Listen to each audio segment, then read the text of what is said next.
सो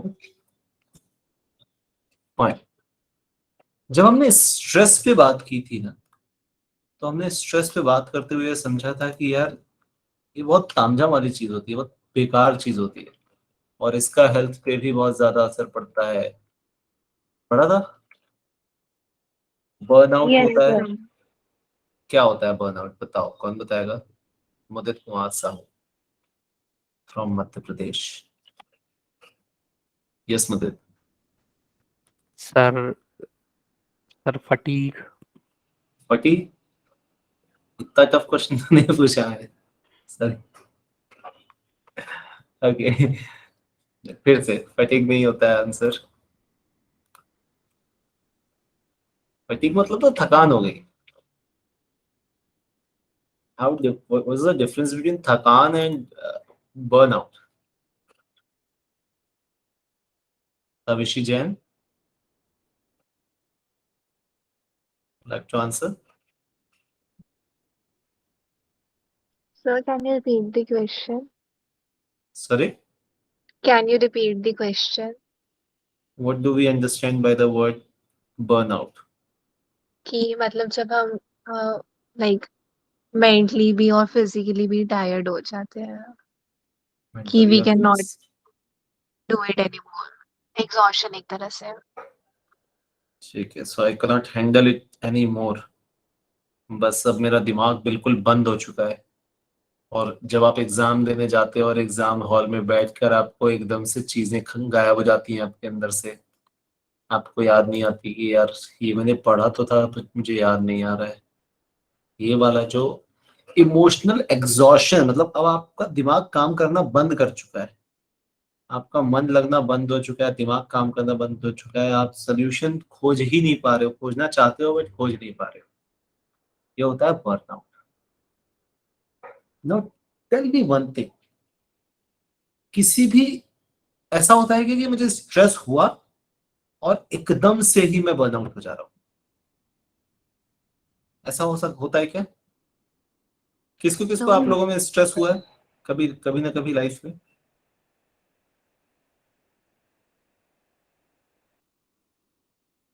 सबको हुआ है मतलब हाँ सर, अप्रोक्स? हुआ था।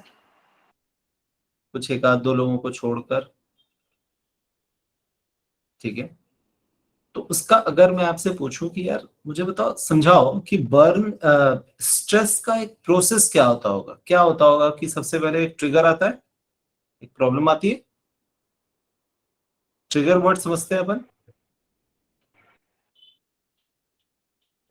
ट्रिगर वर्ड समझते हो?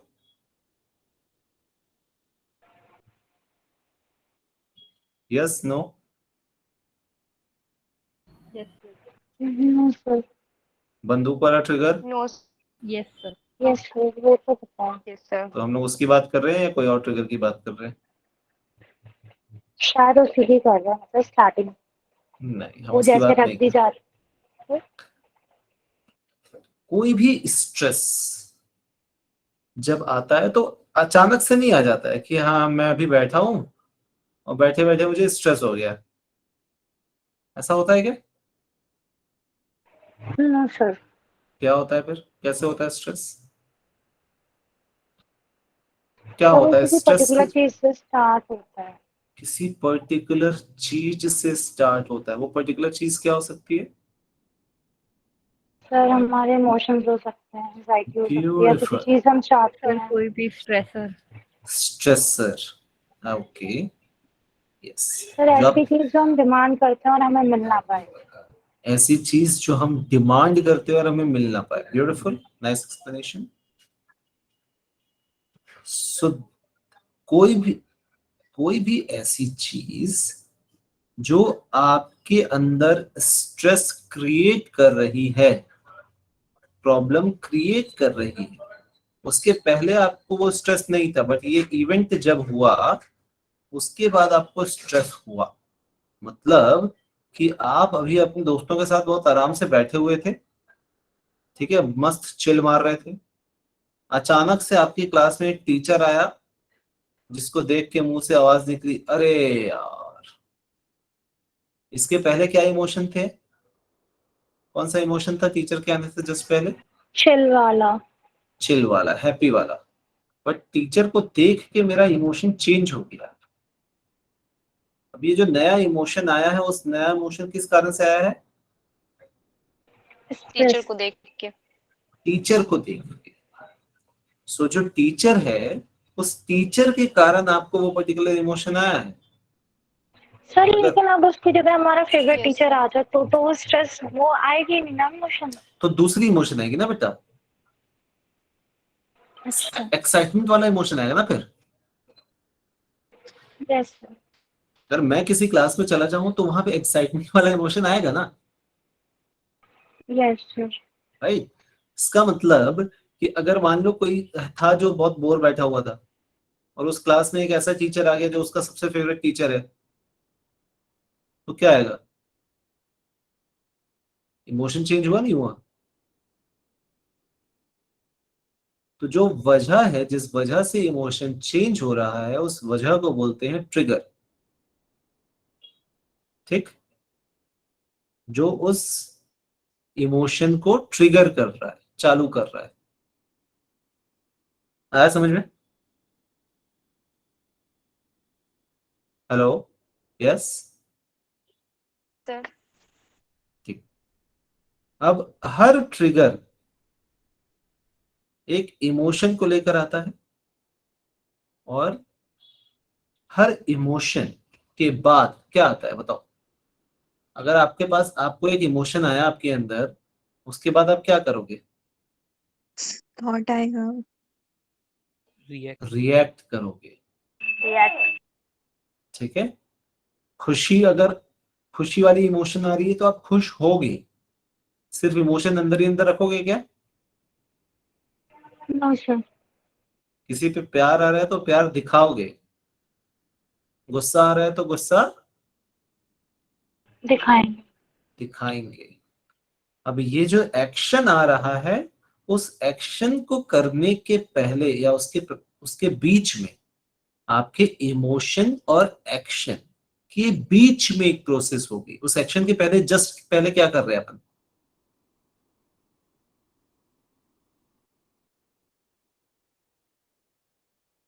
उस इमोशन के, उस एक्शन के जस्ट पहले इमोशन आया, इमोशंस के बाद एक्शन आया, उसके बीच में एक प्रोसेस आई। क्या आती है? सोचो। स्टिमुलस। आपको जो एक्शन करना है, उस एक्शन के बारे में सोचोगे थोड़ा बहुत? Thought thinking. Thinking. So you'll think about the action. You will think about, okay, कि मुझे ये इमोशन में ये एक्ट करना चाहिए या नहीं करना चाहिए। अगर आपने वो एक्ट नहीं किया तो वो एबनॉर्मल बिहेवियर हो गया ना। Yes sir. ठीक है, सो बेसिकली कोई भी इमोशन जब आता है, वो एक ट्रिगर के कारण आता है। ठीक है, सो अब मुझे ये समझाओ आप लोग कि अगर ट्रिगर है, उसके बाद इमोशन है, ठीक है, लाइफ में अगर प्रॉब्लम आ रही है, तो उस प्रॉब्लम से निजात पाने के लिए आपको काम कहां पर करना पड़ेगा? ट्रिगर पर। ट्रिगर पर ट्रिगर। मतलब आप ये बोलना चाह रहे हो कि जो टीचर आपको पसंद नहीं है, आप उसको चेंज कर दोगे। स्कूल में जिस बंदे की आपको शक्ल पसंद नहीं है, आप उस बंदे को स्कूल से निकलवा दोगे। नहीं सर ऐसा नहीं। आप तो यही बोल रहे हो ना कि आपको ट्रिगर पे काम करना पड़ेगा, कि उसकी शक्ल देख के मुझे गुस्सा आता है, तो आपने उस ट्रिगर को, प्रॉब्लम पे काम करेंगे। इमोशंस पर काम करेंगे। आपकी लाइफ में ट्रिगर्स चेंज होते रहेंगे कंटिन्यूअसली। एक ट्रिगर जाएगा, दूसरा ट्रिगर आएगा, एक टीचर जाएगा, दूसरा टीचर आएगा। आएगा नहीं आएगा? ठीक है, so we can not change triggers. Trigger will keep updating themselves. ठीक है, तो आपको अगर इरिटेशन हो रही है, तो आपको आपके घर वालों से भी होगी, टीचर्स से भी होगी, दोस्तों से भी होगी, हर किसी से होगी। किसी की कोई बात अच्छी नहीं लग रही है तो हर किसी की नहीं लगेगी। ऐसा नहीं है कि जिसको आप सबसे ज्यादा पसंद करते हो, उसकी कोई बात आपको, ऐसा नहीं होता कि उसकी कोई, आपको कोई बात ऐसी ना हो कि जो आपको चुभ जाए या गलत लग जाए। होता है ना ऐसा कि Yes, sir. जिसे आप पसंद करते हो उसकी भी बातें बुरी लगती है ना, तभी तो ब्रेकअप होते हैं। हाँ, Yes, sir. ठीक। सो बेसिकली हमें अगर कोई भी प्रॉब्लम आ रही है तो आप ट्रिगर पे काम नहीं कर पाओगे। सिर्फ एक्शंस चेंज करने से काम हो जाएगा क्या?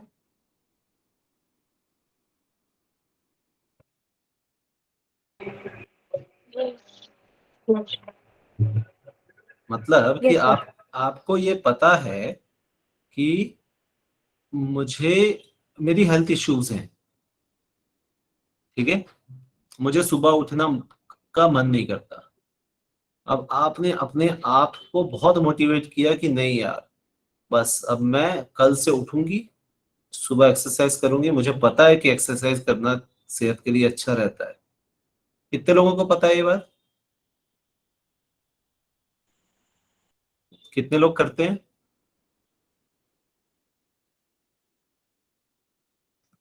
तो एक एक्शन, मुझे पता है कि मेरी हेल्थ थोड़ी सी ठीक हो सकती है अगर मैं डेली एक्सरसाइज करूं,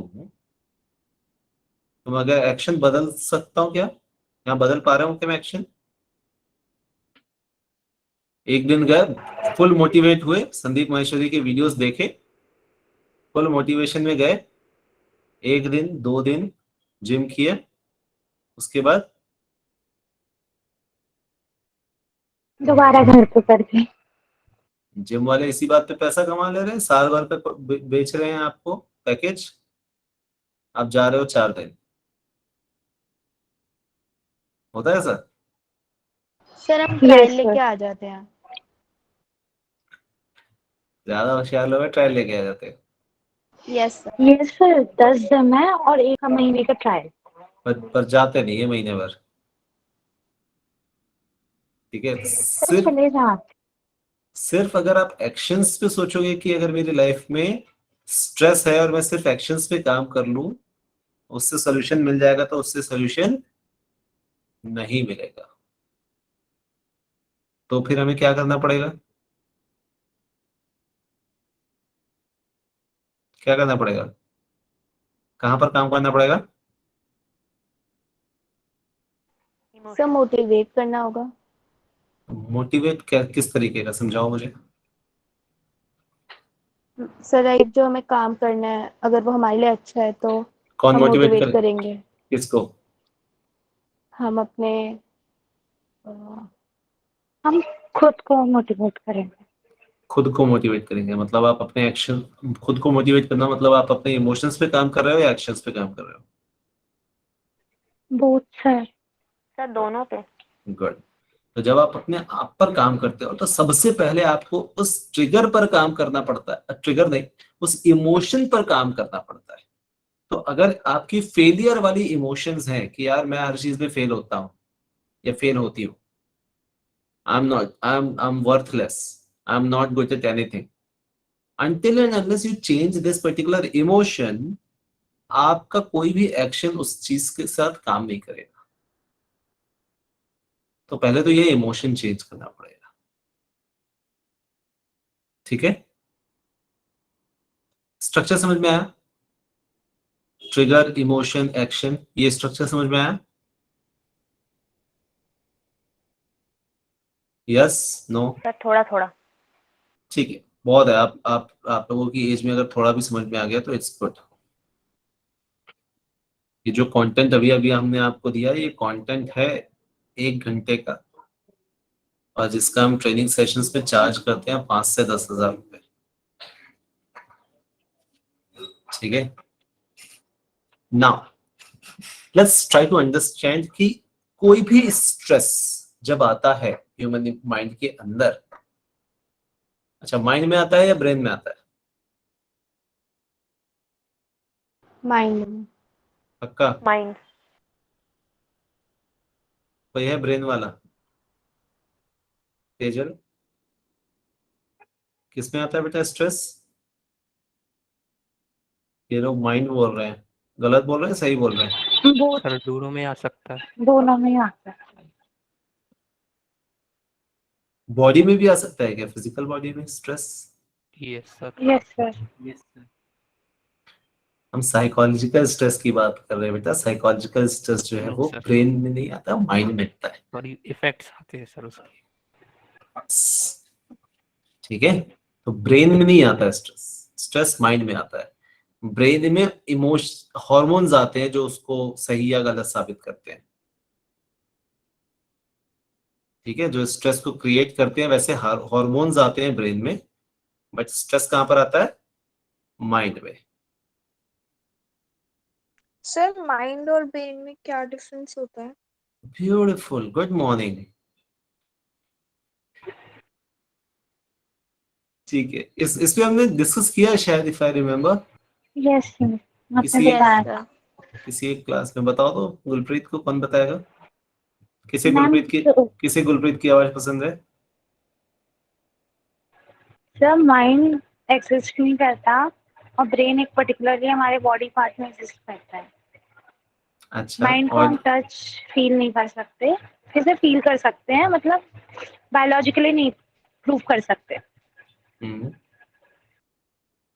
और ब्रेन ब्रेन को को कर कर सकते हैं। सकते मुझे माइंड्स पता है, बट मैं ऐसे पूछ रही थी जैसे फंक्शनिंग में हम डिफरेंस करते हैं ना, वो। अच्छा, तो वो कौन बताएगा? सॉफ्टवेयर है बॉडी का जिसको अपन देख सकते हैं, लेकिन सॉरी। फंक्शनिंग, ब्रेन का फंक्शन क्या होता है और माइंड का फंक्शन क्या होता है, ये कौन बताएगा? यस फिजा। सर ब्रेन तो बायोलॉजिकल कंपोनेंट है ना बॉडी का, तो उसमें सारे बायोलॉजिकल वो होते हैं काम, एंड माइंड के अंदर is the perception, thinking, learning, everything happens in the mind. अच्छा, और कॉग्निशंस ब्रेन, ब्रेन के हैं एंड द परसेप्शन वगैरह सब कुछ ब्रेन में होता है, so they basically work together, go hand in hand, and like mind is the software and brain is the muscular organ जिसके अंदर वो रहता है। गुड, समझ में आया Gulpreet? Yes sir, thank you. Okay, now say this stress की जब हमने बात करी, कोई भी स्ट्रेस जब आता है तो एक पर्टिकुलर, सबसे पहले क्या होता है ना, जब स्ट्रेस आता है तो आप इनिशियली उस स्ट्रेस को नेग्लेक्ट करते हो। आप बोलते हो नहीं नहीं, स्ट्रेस नहीं है मुझे, ठीक है झेल लेंगे। होता है ऐसा। बॉडी जो है वो आपको चेतावनी दे रही है कि यार नींद नहीं आ रही है ना, सांस फूल रही है, हार्ट पल्पेशंस हो रहे हैं, बॉडी आपको चेतावनी दे रही है, बट आप क्या कर रहे हो उसको? आप रेजिस्ट कर रहे हो कि नहीं नहीं कोई दिक्कत नहीं है, कर लेंगे, अरे ठीक है इतना तो चलता है, अरे ये भी कोई बात है क्या, कोई स्ट्रेस नहीं है, देख लेंगे आप। इनिशियली होता है ऐसा। अगर मान लो आपका एग्जाम है एक हफ्ते बाद, ठीक है, आज वेडनेसडे है, नेक्स्ट वेडनेसडे को एग्जाम है, आज आपको पता चला आप जब स्कूल गए थे, किसको किसको इस बात का स्ट्रेस आज से होने लगेगा? कोई ऐसा क्लास में? 1 2 3 4 5। सर आज हमारा एग्जाम था। अच्छा, ठीक है, तो 5 लोगों को आज ही स्ट्रेस होने लगेगा। ठीक है, अब अगर आज ही स्ट्रेस होगा तो आप पांचों करोगे क्या, ये बताओ? सर प्रिपरेशन स्टार्टिंग से मतलब रिवीजन करते रहेंगे। तो वो स्ट्रेस हो रहा है क्या, ये स्ट्रेस है क्या जो आप बोल रहे हो? नहीं सर, यू स्ट्रेस हो जाएगा। यू स्ट्रेस भी नहीं होगा, स्ट्रेस तो हो ही नहीं रहा ना। अगर अब तो आपको हमने ऐसा, थिंक कर लिया। नहीं मतलब आप सर यू सोच रहे स्ट्रेस हो तो कि होगा आपको, ना, अगर यू स्ट्रेस नहीं होगा तो मैं मोटिवेट ही नहीं होंगी पढ़ने के लिए। आप आज से पढ़ने लग रहे हो क्या? मैं कितने तो लोग हैं कर जो ऐसे, अच्छा सर कितने लोग ऐसे हैं जो ये करेंगे? बताओ कि अगर अगले वेडनेसडे को पेपर है तो आपने प्लान किया कि मुझे संडे तक चाहे कुछ भी हो जाए मुझे कोर्स खत्म करना है, जो भी एग्जाम है, मंडे को फर्स्ट रिवीजन, ट्यूसडे को सेकंड रिवीजन, वेडनेसडे को सुबह third revision, and then I will go back to exam. कितने लोग ये करेंगे? सर इतना डिटेल में नहीं करेंगे। एक हाँ नहीं सोचिए। सर, मतलब मेरा मेथोडोलॉजी सर डिफरेंट हो सकता है मोटिवेट पढ़ने कर का, सकते बट हैं मैं अपने आप पढ़ना को। शुरू हो जाऊँ। ठीक है, पढ़ना शुरू हो जाओ। कितने लोग ऐसे हैं जो ये बोलेंगे कि वेडनेसडे को एग्जाम है, ठीक है ट्यूसडे को तो पढ़ लेंगे? कोई ऐसा? एक दो, सूची दोनों तरफ नहीं बोलते बेटा। सर आपने मेरी बात ही नहीं सुनी। मैं कह रही हूँ मोटिवेट तो करेंगे ना। मोटिवेट तो तो करोगे, ठीक है। एंड मैंने वैसे भी ट्यूसडे तक सारा सिलेबस हो ही जाएगा अगर ऐसे पहले वाले सर थ्योरम बट से चले तो। रियलिटी ये होती है जैसे एक वीक है तो फ्राइडे से फिर सैटरडे आता है, सैटरडे से फिर संडे, अरे कल कल कल, फिर 2 दिन पहले अचानक से पावर आ जाती है। वन नाइट फुल फाइट करेंगे फिर। ठीक है सर। कितने लोग ट्यूसडे चालू करेंगे पढ़ना?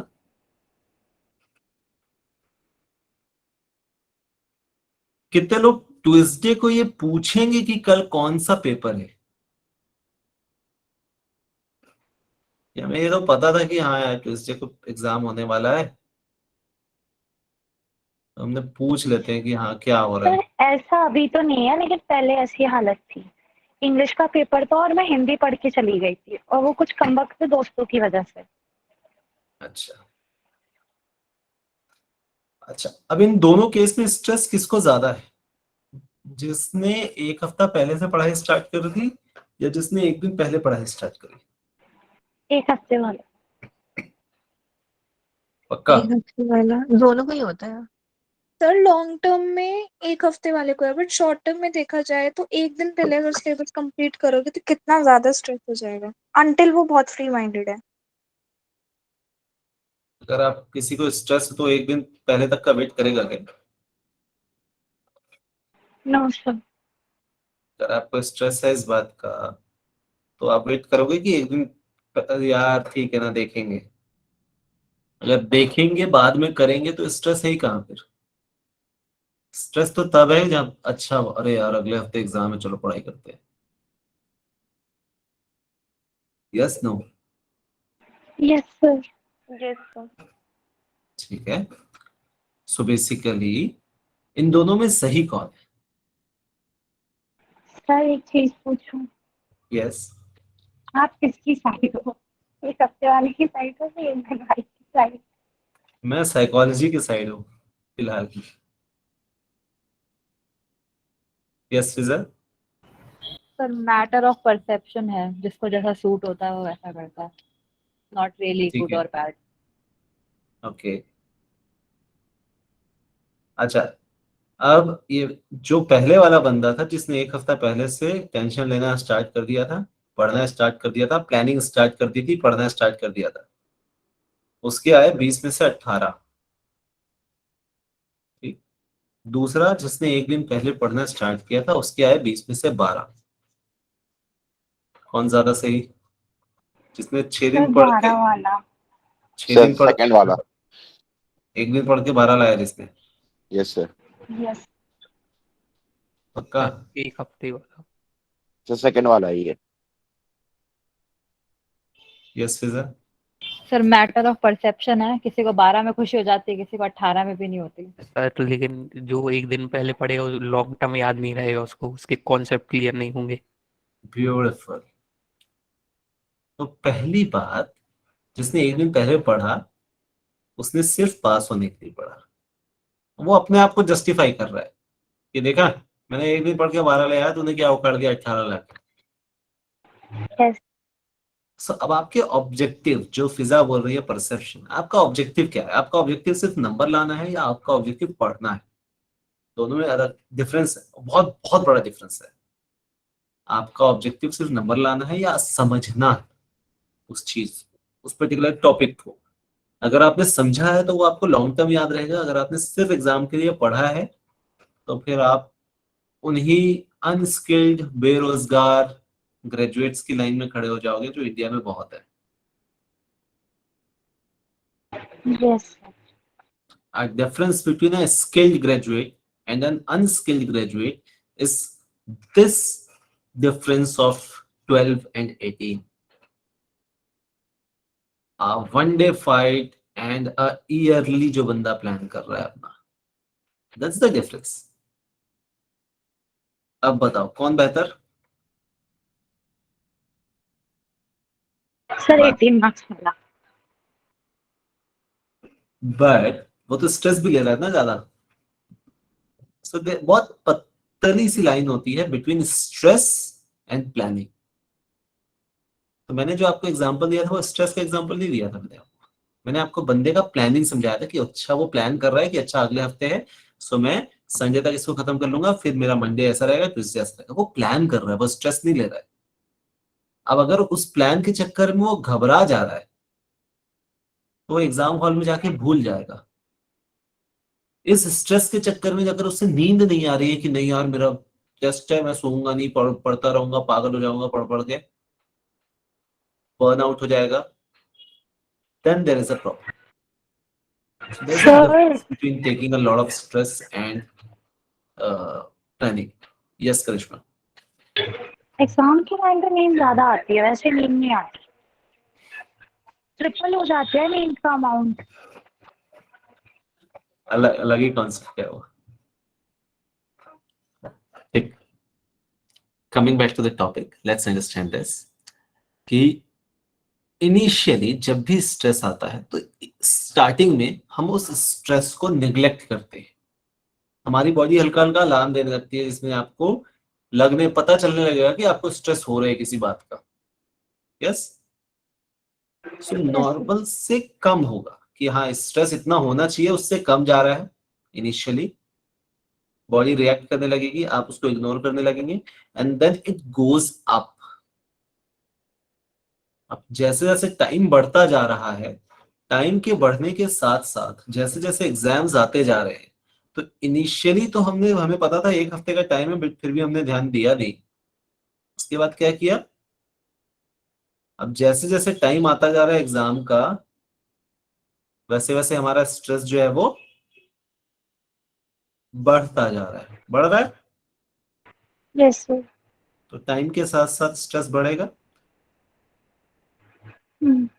ठीक, इसके बाद आपका स्ट्रेस एक लंबे समय तक, जब तक उस स्ट्रेस का रीजन है, जब तक आप उस स्ट्रेस को झेल रहे हो, जब तक आप उस स्ट्रेस के साथ काम कर रहे हो, तब तक वो स्ट्रेस जो है वो कॉमन कांस्टेंट रहेगा।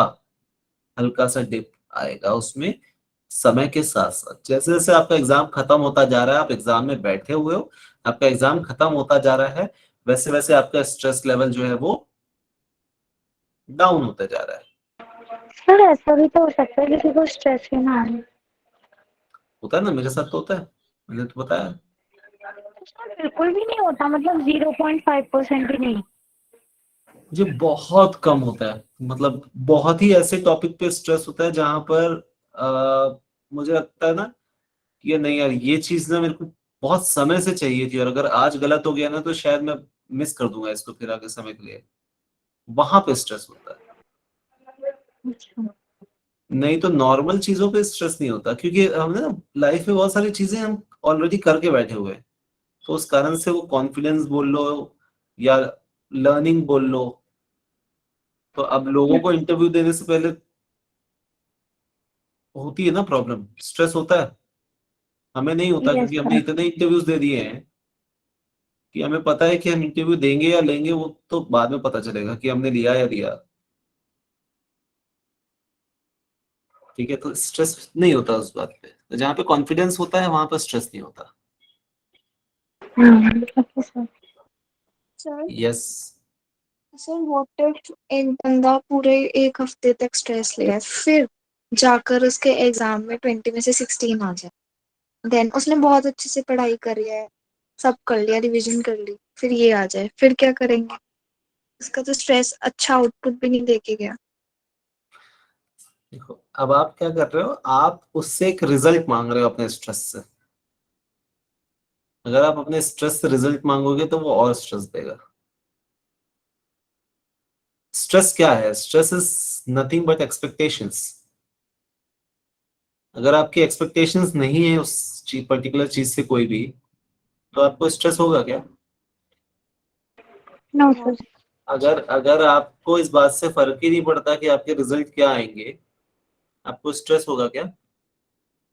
No, अगर आपने sir. पहले से ही No, डिसाइड sir. कर लिया है कि आप जो एंट्रेंस एग्जाम देने जा रहे हो, उस एंट्रेंस एग्जाम पे आपका करियर डिपेंड नहीं करता है, आपको स्ट्रेस होगा क्या? No, sir. No, sir. यार ये वाला आइटम तो हम सिर्फ चेक करने के लिए दे रहे हैं कि हम कितने पानी में हैं। अगली बार मैं ड्रॉप लेने के बाद अगली बार जब यही वाला एग्जाम दूंगी तब मैं अच्छे से तैयारी करके दूंगी। अभी तो मैं जस्ट देखने जा रही हूँ कि एग्जाम पेपर आता कैसा है। स्ट्रेस होगा क्या? No sir. ठीक है, तो एक्सपेक्टेशंस जो है वो स्ट्रेस क्रिएट करती है। सर कभी कभार खुद की नहीं, लेकिन फैमिली की एक्सपेक्टेशन ज्यादा करती कोई भी एक्सपेक्टेशंस, एनी एक्सपेक्टेशंस, फैमिली की एक्सपेक्टेशंस है बट आपको उस फैमिली की एक्सपेक्टेशन की पड़ी नहीं है, स्ट्रेस होगा क्या? है। No sir. तो आपने अपने फैमिली की एक्सपेक्टेशंस को अपनी एक्सपेक्टेशंस बना ली, तब स्ट्रेस होगा क्या? Yes sir. Absolutely. So basically किसी का भी एक्सपेक्टेशंस हो, expectation is what that creates problem और स्ट्रेस। ठीक है सर हर चीज स्किल पे भी थोड़ी हर चीज स्ट्रेस पे थोड़ी डिपेंड रहती है सर, स्किल्स भी होनी चाहिए। आंसर कैसे लिख के आए, अपना एक हफ्ता तो पढ़िए लेकिन लिखना ही नहीं आता आंसर तो सर। हाँ, सो अगर आपको ये पता है कि आपको आंसर लिखने नहीं आता है तो क्या करोगे? प्रैक्टिस। अगर आपको ये पता ही नहीं है कि आपको क्या नहीं पता है तो क्या करोगे? चल। दुनिया में प्रॉब्लम ये नहीं है कि हमें क्या नहीं आता, दुनिया में प्रॉब्लम ये है कि हमें पता नहीं है कि हमें क्या नहीं पता है। थोड़ा सा गहरा है बट Yes, समझ sir. जाओ। सर एक बार रिपीट करो। सर लाइन्स अच्छी थी। लाइफ में प्रॉब्लम ये नहीं है कि हमें क्या नहीं पता है, प्रॉब्लम ये है कि हमें ये नहीं पता है कि हमें क्या नहीं पता है। और इस कारण से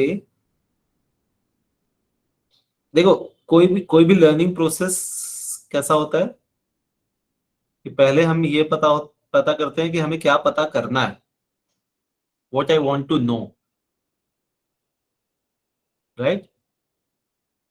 and then we try to find the ways to understand that particular topic। तो मुझे आज की डेट में श्रीलंकन इकोनॉमी से कोई फर्क नहीं पड़ता, मुझे कोई मतलब नहीं है श्रीलंकन इकोनॉमी से। मैं पढ़ूंगा क्या उसके बारे में? No sir. ठीक, बट अगर मुझे उसकी जरूरत पड़े या मुझे ऐसा लगे कि अरे यार ये क्या हो रहा है यार श्रीलंका में, या मैंने सुना ही नहीं है कहीं न्यूज में कि श्रीलंकन इकोनॉमी खराब जा रही है, मुझे इस बात से फर्क पड़ेगा क्या? No sir. अभी दुनिया में ऐसी कितनी सारी चीजें होंगी जिसके बारे में आपको पता नहीं है कि अच्छा ऐसा भी हो रहा है, उस बात से आपको स्ट्रेस हो रहा है क्या? No sir. No sir. कोई ऐसा जो यूक्रेन में है अभी आप में से? No no sir. तो आप सोच सकते हो क्या कि यूक्रेन में जो लोग रह रहे हैं उनकी लाइफ में क्या स्ट्रेस हो रहे होंगे? No sir. ठीक है, तो मेजर प्रॉब्लम ये होती है कि सबसे पहले हम मेजॉरिटी ऑफ लोग ये सोचते हैं यार हमें सब पता है, और जो भी ये सोचता है कि हमें सब पता है उसको कुछ भी नहीं पता फिर। Yes sir. ठीक, और वहां से आती है प्रॉब्लम्स। तो सबसे पहले हम इसको, असल में ये एक कॉन्सेप्ट है कोब, कुछ अच्छा नाम है यार उसका, कोब ब्रायंट कोबलर ऐसा कुछ है, जिसने ये कॉन्सेप्ट दिया था कि विच सेज कि सबसे पहले तो हमें ये जानना जरूरी है कि हमें क्या नहीं पता है। तो जब हम ये जान जाएंगे तभी हम उसके बारे में जानने की सोचेंगे कि अच्छा इस बारे में मुझे नहीं पता है, लेट्स फाइंड आउट। ठीक है, सो प्रॉब्लम क्या है?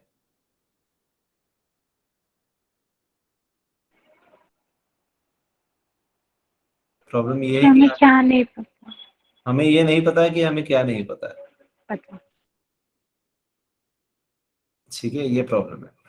So coming back to the topic again, जब आप स्ट्रेस का वो पीरियड झेल लेते हो, रेजिस्टेंस पीरियड आप जब झेल लेते हो, वो समय निकल जाता है, आपका एग्जाम हो चुका होता है, आपको जिसको प्रपोज करना था आपने जाके प्रपोज कर दिया, जवाब मिल गया।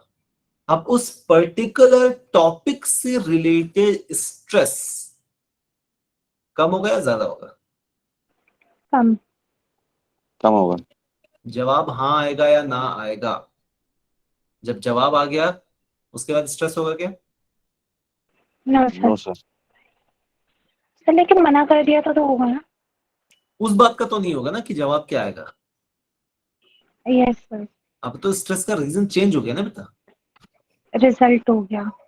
रीजन चेंज हो गया, रिजल्ट आ गया, रीजन चेंज हो गया। पास हुए या फेल हुए वो बात की बात है। Yes sir. तो पास हुए या फेल हुए तो रीजन चेंज हो गया आपके स्ट्रेस का। अब आपको इस बात को तो स्ट्रेस नहीं है ना कि एग्जाम में क्या होगा। Yes sir. ठीक है, फिर वो नया साइकिल चालू हो गया। So the general adaptation syndrome of stress says this, कि कोई भी स्ट्रेस जो है वो अलार्म रिएक्शन से स्टार्ट होता है, पहले डिप करता है, फिर नॉर्मल स्ट्रेस के ऊपर जाता है, फिर एक पीरियड होता है जहां पर आप और हम उस पर्टिकुलर स्ट्रेस को सस्टेन करते हैं, कि जब से आपको वो स्ट्रेस हुआ, एग्जाम का दिन आने वाला था, तब से लेकर एग्जाम होने तक वो आपने उस स्ट्रेस को सस्टेन किया। जैसे एग्जाम खत्म हुआ वो स्टेज ऑफ एग्जॉशन पे आ गया। इसका एक और तरीका हो सकता है इसका समझने का, स्टेज ऑफ एग्जॉशन जो होता है कि आपने बहुत कोशिश की उस स्ट्रेस को झेलने की या उससे लड़ने की, ठीक है, वो है स्टेज ऑफ रेजिस्टेंस, जब आप लड़ने की कोशिश कर रहे हैं। और जब आप नहीं लड़ पा रहे हैं, आपने जब तक कोशिश की जब आप हार मान गए, दैट हार मानना from that stress is also the stage of exhaustion, and this is the point जहां पर पीपल फॉल इनटू डिप्रेशन। मतलब आप हार मान ली डिप्रेशन। मतलब आप हार मांगे कि नहीं, अब मैं इस स्ट्रेस को हैंडल नहीं कर सकता, ये बहुत ज्यादा हो रहा है। आइदर डिप्रेशन और फ्रस्ट्रेशन और negative, I'll say negative emotions. लोग when do people suicide? क्या लगता है? जब वो हार मान लेते हैं, फिर उन्हें कोई होप ही नहीं होता, हम जब कुछ कर ही नहीं सकते। यस, जब उनका ये हर होप खत्म हो जाता है कि नहीं यार, मैंने बहुत इस पे चीज पे काम कर लिया, मैं अब इससे ज्यादा इस पर्टिकुलर मेंटल इशू को नहीं झेल पा रहा हूं, जितने तरीके के सॉल्यूशंस मैं इस पर्टिकुलर चीज पे लगा सकता था मैंने लगा कर देख लिया, अब मुझसे ये और नहीं झेला जाएगा। That's where people break, and that's the point जहां पर हमारा कॉन्शियस माइंड, सोचने वाला जो माइंड होता है, वो बंद हो जाता है और लॉजिक से बाहर चला जाता है। एंड देन सर आप कहीं मेरा मेल तो नहीं पढ़ रहे हैं? नहीं, अभी तो मेरे मेल में सब यही लिखा है। अच्छा आपने भेज दिया? नहीं, मैंने अभी नहीं पढ़ा। And then we decide something which we should not. So any person who has decided कि वो सुसाइड करना चाह रहा है या सुसाइड करना चाहिए is obviously is not in a good mental health. A mentally healthy person can never think to end his or her life. Core line है ये,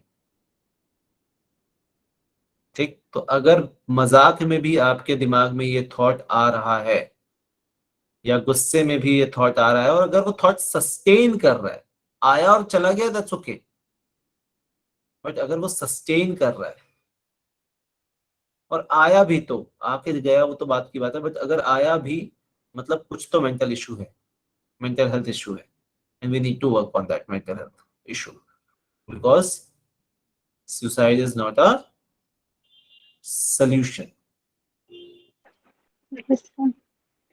इस सुसाइड से क्या होता है, शायद आपका के लिए वो सॉल्यूशन हो जाए, बट आपके पीछे जो लोग छूट गए उनके लिए वो जब तक जिएंगे तब तक वो मेंटल हेल्थ इशू बन के रहेगा। A young kid yes sir. जो क्लास 10th में या 12th में फेल हो गया और उसने सुसाइड कर लिया, क्या लगता है वो इशू खत्म हो गया वहीं पे, या वो स्टार्ट हुआ दूसरों के लिए? स्टार्ट हुआ दूसरों के लिए। ठीक है, बट क्या इस पे काम करके सबके लिए बेहतर सोल्यूशन निकाला जा सकता था? Yes sir. ठीक है, so if any of these things is work not working, अगर स्टेज ऑफ एग्जॉशन आ रहा है जहां पर अगर आपको इस तरीके की चीजें आ रही कि बस यार अब मुझसे झेला नहीं जाता, if you are getting this thought, the very first thing that you need to do is to go and see a psychiatrist to seek help. Sir actually ऐसा मेरे साथ हुआ था लास्ट 2 इयर्स में। काफी मैं फिर एडमिट हो गई थी, तो इतनी ज्यादा डिप्रेस्ड हो गई थी, फैमिली मेंबर्स को भी लग रहा था हुआ क्या है, इसने ऐसा क्यों किया। फिर उसके बाद फिर मुझे रियलाइज हुआ कि क्यों मैं ऐसा करा। मिस्टेक करने के बाद फिर मैं धीरे धीरे नॉर्मल अब हो चुकी हूँ। अब अगर होती भी हूँ तो कल हुई थी तो फिर मैंने आपसे बात कर ली, या मुझे कभी लगता है तो मैं पूछ लेती हूँ किसी से भी सोल्यूशन, अवॉइड करती हूँ चीजें। Good. So this is what, जब आप सॉल्यूशंस खोजते हो, जब प्रॉब्लम से बाहर निकलने के तरीके खोजते हो, जब लोगों से बात करते हो, you actually train your mind to deal with all the triggers. जो अभी हमने ट्रिगर की बात करी, जो आपके इमोशंस को चेंज कर रहा है, right? So what we do is we train our emotions to deal with those coming triggers. हर उस आने वाले ट्रिगर से डील करने का तरीका हम अपने आप को सिखाते हैं। और कुछ समय कोई भी तरीके, जैसे अगर मान लो आप कि आपसे 15 किलो वजन नहीं उठ रहा था, आपने अपने आप को ट्रेन किया, अपने दिमाग को, अपने अपने फिजिकल बॉडी को, उस समय ट्रेन करोगे तो आप उठा लोगे ना। फिर 15 किलो अगर वजन उठा नहीं पा रहे हो तो क्या कैसे ट्रेन करोगे कि हाँ चलो एक काम करते हैं, पहले 5 किलो उठाते हैं। कुछ दिन अपने मसल्स को ट्रेन करते हैं कि वो 5 किलो वजन उठाने लायक हो जाए। जब आपको लग रहा है कि हाँ बस पे हो गई, थोड़ी सी स्ट्रेंथ आ गई है, then you increase that to 8 और 10। जब 10 उठाने लायक हो जाए, then you increase it to 12 और 13 और 15, राइट? सिस्टमेटिकली करते हैं। सिमिलरली जब आप किसी इमोशनल प्रॉब्लम से डील कर रहे हो और आपको अपने माइंड को इमोशनल प्रॉब्लम से डील करना सिखाना है, तो आप डायरेक्ट उस पर काम नहीं कर पाते। आप उसको समय देते हो, आप ट्रेन करते हो, धीरे धीरे ट्रेन करते हो, सिस्टमेटिकली ट्रेन करते हो। और जब आप एक बार ट्रेन कर चुके होते हो, उसके बाद आप डील करना सीख जाते हो ऐसी प्रॉब्लम्स से। तो फिर आपको उतनी छोटी छोटी बातें उतना स्ट्रेस नहीं देती हैं जो पहले देती थी, क्योंकि पहले आपने डील करना सीखा नहीं था। ठीक है? Yes sir. क्या स्ट्रेस का कोई एज पीरियड होता है? No sir. क्या लगता है? सर पक्का? No sir. Yes sir. बच्चों को नहीं होता स्ट्रेस, छोटे छोटे जो होते हैं। बच्चों को स्ट्रेस नहीं होता? उस बच्चे से पूछो जिसका खिलौना कोई और खेल रहा है। मतलब सर न्यू बॉर्न बेबी जो 1-2 साल का है। अच्छा, उसको तो स्ट्रेस जिनके नहीं होता? कॉग्निशन डेवलप नहीं हुए उनको नहीं। यस।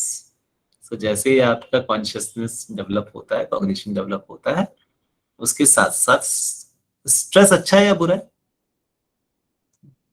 Both, Both. एक पर्टिकुलर लेवल पे, उससे ज्यादा या कम। 4 ऐसे इमोशंस बताओ जो बुरे हैं। Anger, hatred, frustration. Anxiety, hopeless feel करना। अच्छा, एंगर बुरा है? Yes sir. Yes sir. कोई काउंटर करना चाहेगा आरव को? यस सर, एंगर के टाइम पे कभी कभार हम बहुत गलत डिसीजन ले लेते हैं, गुस्से में ही। मुझे एक बेनिफिट बताओ एंगर का। Self defence. भड़ास निकल जाती है। ब्यूटीफुल। और मम्मी को मारने का मौका मिल जा रहा है। और और जो पेरेंट्स की डिक्शनरी में होता है ना, बच्चे एंगर नहीं कर सकते। एक बार की बात है जब रतन टाटा एक मीटिंग पे गए थे और वहां जगुआर लैंड रोवर वाले जगुआर वालों ने हंस दिया था उनके ऊपर कि यार इंडियंस जो है वो कुछ नहीं कर सकते, और रतन टाटा बहुत गुस्सा हुए। He came back with that anger and years after he bought Jaguar. Anger अच्छा है या बुरा? Sir, hopeless anger is bad. Sir यार Hopeless anger, sir. मतलब बिना किसी बात का गुस्सा करना. बिना किसी बात का गुस्सा हो ही नहीं सकता। कोई भी action cannot come without an emotion, और कोई भी emotion cannot come without a trigger. Sir तो anger is an emotion and any emotion can not come without a trigger. Sir पर जो रतन टाटा थे उन्होंने फिर खुद मेहनत की, लेकिन अब वही चीज अगर वो अपने फैमिली पे कर देते, अरे आप लोगों की वजह से नहीं हुआ तुम्हारी, वो गलत होता ना। कहानी नहीं, इमोशन तो वही है ना, एक्शन क्या करना है वो बात की बात है। इमोशन तो वही है ना, एंगर। एक व्यक्ति उसी इमोशन के बाद किसी का मर्डर कर दे रहा है, उसका एक्शन अलग है। एक व्यक्ति उसी इमोशन के बाद दुनिया बदल दे रहा है, उसका एक्शन अलग है। उसके बीच में क्या आया था? इमोशन और एक्शन के बीच में थिंकिंग आई थी। Intention. Thinking, Perception. Cognition, intention, perception, ये इसके बीच का प्रोसेस है। बट इमोशन और action, so every emotion, frustration जो इमोशन आपने बात की, गुस्सा आपने बात किया, हेट्रेड आपने बात किया। सोचो हेट्रेड कितना प्यारा इमोशन है। अगर आप हेट करते हो किसी को तो आप सोचते हो कि भैया इससे जितना दूर रह जाए उतना अच्छा है। अब आने वाले समय में वो बंदा जितना आपको प्रॉब्लम दे सकता था, आप उतने उस सारी प्रॉब्लम्स को उस हेट्रेड एक इमोशन के कारण पहले सही कर दिया। So, but hatred से ये भी तो हो सकता है कि हम उसे हेट करते तो उसके लिए जितना हम बुरा कर सकते हैं वो करें. Again you are talking about action. Action. तो सर आपने एक्शन, तो हेट्रेड की डेफिनेशन चेंज कर दी। Action can be multiple depending on कि आपका बीच का जो थिंकिंग पैटर्न या प्रोसेस है, आप लेट ज्वाइन किए हो जरा, जो बीच का थिंकिंग पैटर्न है वो क्या है। ठीक है, वो थिंकिंग डिसाइड करेगा कि आपके एक्शन पॉजिटिव है या नेगेटिव। इमोशन डिसाइड नहीं कर रहा है, प्लीज अंडरस्टैंड दिस। इमोशन अपनी जगह पर बना हुआ है, उसके बाद कॉग्निशन क्या आता है और एक्शन क्या आता है, ये हर व्यक्ति का अलग अलग हो सकता है। ठीक है, तो अगर इंडियन आर्मी को गुस्सा आया तो वो पाकिस्तान में घुसकर सर्जिकल स्ट्राइक करके आ गए।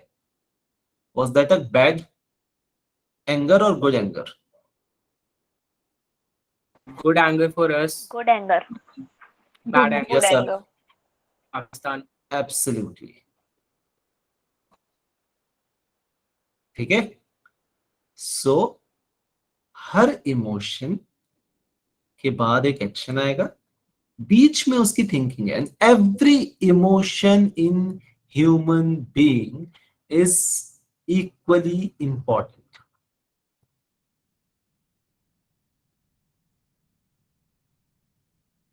ठीक है, सो नेचर जो है जिसने आपको ये सारे इमोशन दिए हैं, उसके पीछे रीजंस छोड़े हैं। तो सर्वाइवल के लिए हर तरीके का इमोशन इक्वली इंपॉर्टेंट है। डर, डर एक इमोशन है। Yes, sir. That feeling है. डर इज एन इमोशन। उस इमोशन को आप फील करते हो, ठीक है। सो इफ डर is an emotion, is it good और bad? Good sometimes. Sir both. तो सिचुएशन पे डिपेंड करता है ना। Absolutely. बोथ। सो कई जगह पर डर है जो आपको खतरे में जाने से बचा देता है, और कई बार डर ही होता है जो जो जो आपको मुसीबत में डाल देते हैं। सो डर ही आपको मुसीबत में डालता है, और डर ही आपको मुसीबत से बचाता भी है, depending on the situation to situation, ठीक है। सो प्रकृति ने जितने भी इमोशंस दिए हैं ह्यूमन माइंड को, every emotion is equally important. Her emotion का एक प्रोसेस होता है, ठीक है। और अगर हम वापस से coming back to stress, adaptation syndrome का मतलब होता है कि व्यक्ति उस पर्टिकुलर प्रॉब्लम से या उस पर्टिकुलर स्ट्रेस से किस तरीके से अडेप्ट करता है ओवर अ टाइम। तो ये जो नीचे वाली सिंबल एक्स एक्सिस है वो टाइम को रिप्रेजेंट करती है, जो ब्लू वाला सर्कल है वो ब्लू वाली जो लाइन है वो रिप्रेजेंट करती है स्ट्रेस के पैटर्न को। यहां तक आया समझ में सबको? Yes sir. पक्का? पक्का। अब एग्जाम में क्या लिखना है उसके लिए बुक पढ़ देना। सर ये डायग्राम नहीं बना के आ सकते? बुक का ही डायग्राम है बेटा, बिल्कुल बना सकते हो, बट सिर्फ डायग्राम के नंबर तो नहीं मिलते ना, नो सर। इसको लिखना भी पड़ता है। हाँ। तो अभी जस्ट क्लास खत्म होने के बाद 15 मिनट के लिए जनरल एडेप्टेशन सिंड्रोम का पैराग्राफ है, उसको पढ़ लेना, ओके सर। ठीक है। Done. So anyone any questions? Everyone can leave other मुझे देन एक डाउट है यस। सर। जो हमें एक टॉपिक है क्रिएटिविटी एंड इंटेलिजेंस, उसका हमारे पेपर में क्वेश्चन आया था कि how it is related. So can we say that कि जो क्रिएटिव पर्सन होते हैं वो अनकॉन्शियस से ज्यादा रिलेट कर सकते हैं, लाइक ज्यादा कनेक्टेड होते हैं? बिल्कुल कैन बोल वी से सकते हैं, दैट? एब्सोल्युटली। बिकॉज अनकॉन्शियस में हमारे सारे प्रॉब्लम के आंसर्स होते हैं, और क्रिएटिव पर्सन तो हमेशा out of box he think करते हैं। एब्सोल्युटली। अब ज्यादा इंटेलिजेंट जो पर्सन होगा वो ज्यादा क्रिएटिव होगा, यस और no? Sir it depends, good not every time. Good good answer.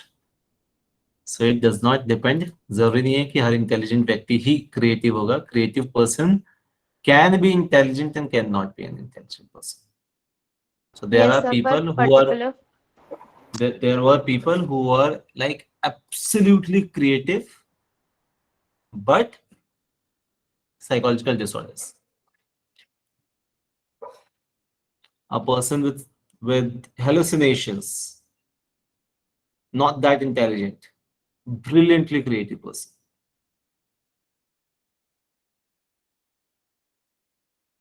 Sir, but if हम एक आंसर क्वेश्चन पेपर में लिखेंगे तो हमें मार्क्स मिलेंगे? हाँ बिल्कुल मिलेंगे, क्यों नहीं मिलेंगे। सर मैंने लिखा था तो हमारी मैम ने कहा कि जो बुक में है वही लिखो, और बोर्ड्स में आप ये लिखोगे तो मार्क्स नहीं मिलेंगे। एक तो ना ये सिस्टम एजुकेशन का जो है ना थोड़ा सा डिपेंड करता है कौन आंसर चेक कर रहा है। तो 12th बोर्ड्स में खासकर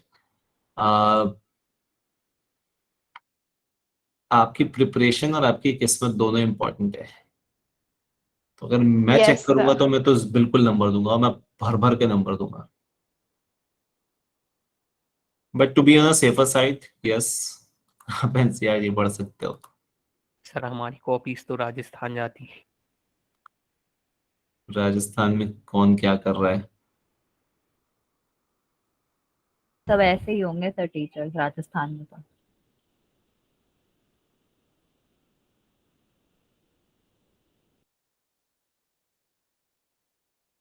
और अगर सर वही टीचर गुस्से में हमारी कॉपी चेक कर रहा हो घर में लड़के, तो हमारा फेल होना पक्का है।